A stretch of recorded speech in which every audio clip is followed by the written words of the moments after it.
वाह, कितनी खूबसूरत गाड़ी है ये। हाँ सुनिए, हाँ सुनो। सुनिए, मैं आपको बुला रही हूँ, एक मिनट आइए इधर। क्या है? अरे कैसे बात कर रही हैं आप? आपको तमीज से बात करनी चाहिए लोगों से। ठीक है, तमीज से बात कर लेती हूँ। बताइए क्या है? ये गाड़ी कितने की है? जितने की भी है, आपकी औकात से बाहर है। ये क्या बदतमीजी है? मैंने आपसे इस गाड़ी का रेट पूछा है, ये नहीं कहा कि आप मुझसे बदतमीजी कीजिए। देखिए, अगर आपको कार देखनी है ना, तो साथ में और भी शोरूम्स है जहाँ पे नॉर्मल कार्स मिलती है। आप वहाँ जाके देखिए, ये लग्जरी कार्स का शोरूम है। यहाँ की एक भी गाड़ी ना आपकी औकात के अंदर नहीं है। बस कीजिए, मुझे आपसे बहस नहीं करनी है। आप कीमत बता रही हो या नहीं? अच्छा, 1 करोड़ की कार है ये, खरीदनी है आपको? ये लो। इतने सारे पैसे? तुम्हारा हुलिया देख के तो लगता है कि तुम्हारे पास 500 रुपए भी नहीं होंगे। तो ये 500 रुपए की गड्डी कहाँ से लेके आई हो तुम? चोरी की है तुमने? पहली बात तो ये इस गाड़ी की कीमत नहीं है, बल्कि ये तो टिप है तुम्हारे लिए, ताकि तुम अपनी ये बकवास बंद कर सको। अरे गाड़ी की पेमेंट तो मैं चेक से करूंगी, समझे तुम? हाँ, अच्छा, वो एक्चुअली मैम आपका हुलिया देख के मुझे लगा नहीं था कि आप गाड़ी खरीद पाएगी। मैम आइए ना, हम अंदर एसी ऑफिस में बैठ के बात करें। मैम क्या हो गया, आपको गाड़ी नहीं खरीदनी है? खरीदनी है नहीं, खरीदनी थी। अब मैं कहीं और जाकर देखूंगी, मेरा मूड बदल गया है।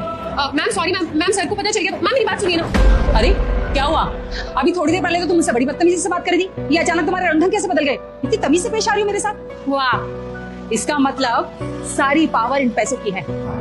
एक बात बताओ, जिस इंसान के यहाँ तुम काम करती हो, जो तुम्हें इस काम की पगार देता है, जब तुम उसका ही काम ठीक से नहीं कर रही, अरे क्यों सुनूं तुम्हारी बात? मैम आप ही बताइए ना, अगर ऐसा कोई कस्टमर शोरूम में आ जाए जिसकी इतनी महंगी गाड़ी खरीदने की औकात ना हो और वाकई हमारा टाइम वेस्ट करे, तो गुस्सा तो आता ही है ना। अरे तुम्हें शोरूम में रखा ही इसलिए गया है, यहाँ पर जो भी कस्टमर आए, जो लोग भी गाड़ी देखने आते हैं शोरूम के अंदर, तुम उनके साथ तमीज से पेश आओ। वो जो गाड़ी लेना चाहते हैं उसके बारे में उन्हें बताओ। तुम कैसे जज कर सकती हो किसी के अपीयरेंस से उसको कि ये गाड़ी ले सकता है या नहीं? तुम जिस तरह से बदतमीजी से लोगों से बात करती हो, अगर 4 लोग और सुनेंगे तो क्या वैल्यू रह जाएगी हमारे शोरूम की? क्या रेपुटेशन रह जाएगी? कोई आएगा यहाँ पर गाड़ी खरीदने? इससे हमारा कितना नुकसान होगा, कभी सोचा है तुमने? मैम आप बोल तो ऐसे रही हैं जैसे मेरे ये सब करने से आपका नुकसान हो रहा है। जी हाँ, नुकसान मेरा ही होगा। आपका नुकसान कैसे हो सकता है? क्योंकि ये जो शोरूम है ना, ये मेरे बेटे का शोरूम है। अगर नुकसान हुआ तो सिर्फ उसका नहीं, ये मेरा भी नुकसान है। आप धीरज सर की माँ है? हाँ, मैं धीरज की माँ हूँ। और मुझे ना बहुत टाइम से कंप्लेंट मिल रही थी कि तुम दोनों यहाँ कस्टमर के साथ बदतमीजी करती हो। जो कस्टमर्स यहाँ आते हैं, उनके कपड़े, उनके हुलिया देखकर उनको ट्रीट करती हो। और ये बात मैंने धीरज को भी कई बार बताई, लेकिन उसे ट्रस्ट ही नहीं हुआ, क्योंकि वो तुम लोगों पर इतना विश्वास करता है कि वो मानने को तैयार ही नहीं था कि तुम लोग कस्टमर के साथ बदतमीजी करती हो। बेटा मुझे देखकर इग्नोर मत करना, इस बार जो भी एग्जाम में पास होना चाहता है मैं पास कर दूंगी। बस तुम इस वीडियो को लाइक करके चैनल को सब्सक्राइब कर दो और कमेंट में जय माता दी जरूर लिखना। इसलिए मुझे खुद आना पड़ा यहाँ पर आज कस्टमर बनकर।